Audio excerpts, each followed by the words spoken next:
Aquí estamos de vuelta para continuar con Diálogo, este espacio de información y de opinión de la radio de la Asamblea Nacional y de TVL. Recuerden, la radio con cobertura en todo el territorio. Les saludamos y siempre les damos la bienvenida en las 24 provincias del país, en las 4 regiones de la patria, a través del internet en todo el mundo, en nuestra página web www.asambleanacional.gov.es y TVL, señal abierta, en las ciudades de Quito, Guayaquil y Cuenca. En Quito, canal 42, en Guayaquil, canal 22 y en Cuenca, canal 27. Nuestro segundo invitado es el asambleísta Miguel Moreta. Él es representante de la provincia de Santo Domingo de los Áchilas por el movimiento CREO e integrante de la Comisión de Justicia y Estructura del Estado.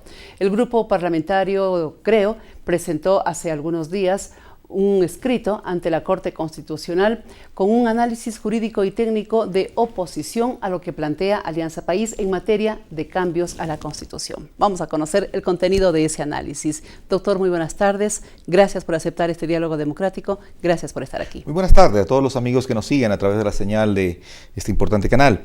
Efectivamente, nosotros consideramos de que se está adoptando un procedimiento indebido, un procedimiento inconstitucional. ¿Por qué esta Constitución se la aprobó, se la legisló, se esforzó para que rigiera los próximos 300 años, dijeron? Nos teníamos la esperanza leve de que por lo menos los 30 próximos iba a durar, porque no podemos cultivar seguridad jurídica, no podemos pedir seriedad, prestigio, reconocimiento internacional en un país en el que paulatinamente estamos cambiando las reglas de juego. Y entonces, cuando usted ve el artículo 441, que textualmente dice, rápidamente, la enmienda de uno o varios artículos de la Constitución que no altere su estructura fundamental o el carácter y elementos constitutivos del Estado, que no establezca restricciones a los derechos y garantías.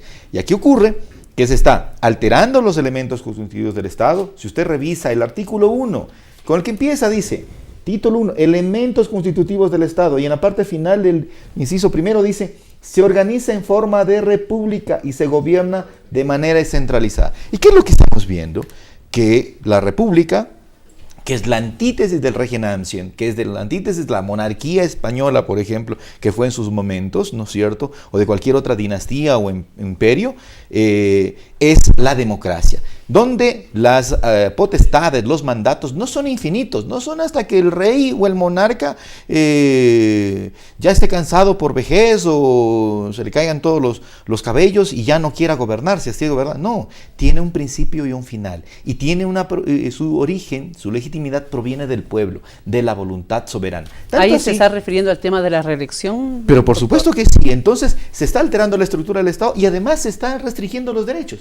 El numeral 4 del artículo 11 de esta Constitución, que ya resulta incómoda, que ya resulta estrecha, dice que ninguna norma jurídica podrá restringir el contenido de los derechos ni las garantías constitucionales. Y cuando decimos que la acción de protección ya no va a caber para todos los casos en que el ciudadano, el mandante, sienta que se ha abusado de su derecho y que puede ir ante juez de primer nivel, penal, civil, laboral, etcétera, ¿no es cierto?, y plantear su exigencia, porque estos jueces no solamente tienen competencia en sus materias propias, sino además, por prorrogación de la ley, tienen competencia en materia constitucional.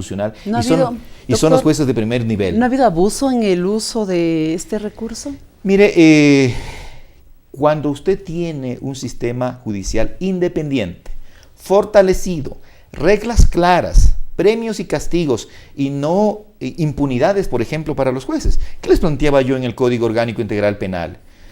Revisemos cifras grandes, más o menos. En el libro de Andrés Oppenheimer, un destacado crítico y analista político, en su libro Cuentos Chinos, dice, por ejemplo, que por cada 100.000 habitantes en Estados Unidos existen 680 privados de la libertad. En Colombia existen más o menos 124. En Argentina existen 78. En Ecuador menos de eso. ¿Qué significa? Que los delitos no se ventilan y tienen más impunidad. ¿Qué planteaba yo en el Código Penal dentro de la Comisión de Justicia, por ejemplo?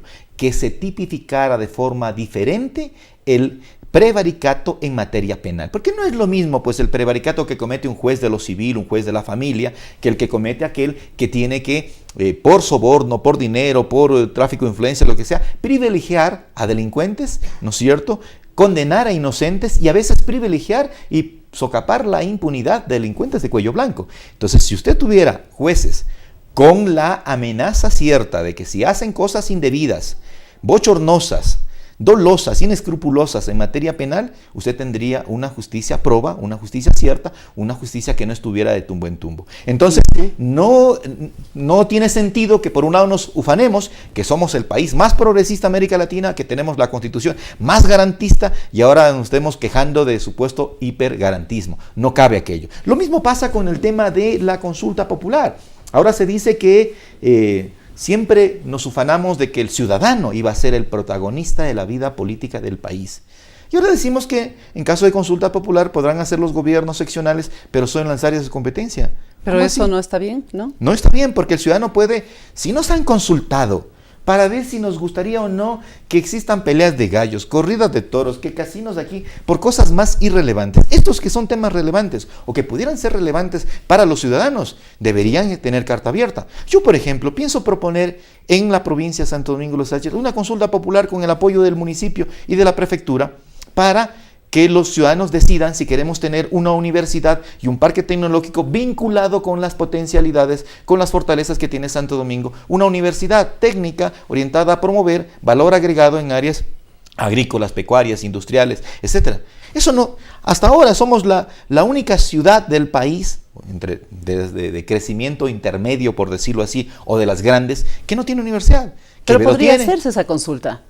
Pero si ya se pasa es la constitución vigente y con la que viene, no, porque si viene esto, ya no lo podrían promover los organismos seccionales porque se está diciendo que serían solamente en el área de su competencia. Y esta, de su jurisdicción y de su competencia, pero se está hablando de una universidad para Santo Domingo con esas pero le van a decir ratito, no, eso es competencia del gobierno central. ¿No es cierto? Porque eso dice la Constitución. Entonces, si hay una restricción de derechos, y esa restricción de derechos es abiertamente inconstitucional. Y así por el estilo, vamos chequeando. Por ejemplo, cuando se habla en el 114 de por una sola vez consecutiva, no. Yo creo que la única reforma que cabría es que decía que podrá aceptarse la reelección, ¿no es cierto? Por una sola vez, no consecutiva, al estilo chileno, al estilo costarricense, y entonces sí estaríamos garantizando igualdad de condiciones de los competidores que saltan una cancha electoral. Porque ocurre, y lo digo con conocimiento de causa, la exalcaldesa de Santo Domingo, que a pesar de que gastó millones de dólares, no ganó la reelección, ¿no es cierto? Porque se dedicó a perder la confianza ciudadana, a perder el aprecio ciudadano, hacía uso y abuso deliberado de carros, de empleados. A la gente los chantajeaba que si no salían, no llevaban los brigadistas para que bandereen, para que pinten, para que repartan publicidad, no les iban a renovar el contrato. Una serie de atropellos contra la gente, contra los funcionarios. Pero lo pudieron haber denunciado. ¿Ante quién? Ante la autoridad competente. Si el Consejo Nacional Electoral, nosotros hemos denunciado que había un dumping electoral, sin embargo no han hecho absolutamente nada. Es más, hasta ahora, que ya llevamos más de 90 días después de las elecciones, no se han terminado de finiquitar las cuentas del gasto electoral, y peor los que ellos hicieron. Es decir, cuando tenemos entidades de control ciegas, sordas y mudas y parcializadas, primero se pone en juego la supervivencia de la democracia y como república de un país determinado. Y eso sí es determinante y eso sí afecta. ¿Por qué? Si no, veamos los ejemplos latinoamericanos. Tenemos Paraguay, Alfredo Stroessner, 1954 a 1989, 7 veces reelegido presidente. Pero es que él tenía el control de todo, ¿no? ¿Y cuál es el legado de Stroessner? Muerte, tiranía, dictadura, desaparecidos, exiliados y un país empobrecido y atrasado en términos de competitividad. Uruguay le da 3-1 en niveles de competitividad a Paraguay. Si no, revisemos la cifra. Revisemos lo que pasó en República Dominicana con Joaquín Balaguer. Entonces hay malos ejemplos y hay pensamientos profundos desde quienes idearon la Gran Colombia, como Simón Bolívar, que decía que es peligroso que una persona permanezca tanto tiempo en el poder, porque se acostumbra a gobernar y el pueblo a obedecerle, y a veces incluso renunciando a su propio bienestar y a su derecho a la prosperidad. Muy bien, estábamos conversando con nuestro invitado especial en el programa de hoy, Diálogo, el asambleísta Miguel Moreta, representante de la provincia de Santo Domingo de los Áchilas por el Movimiento Creo.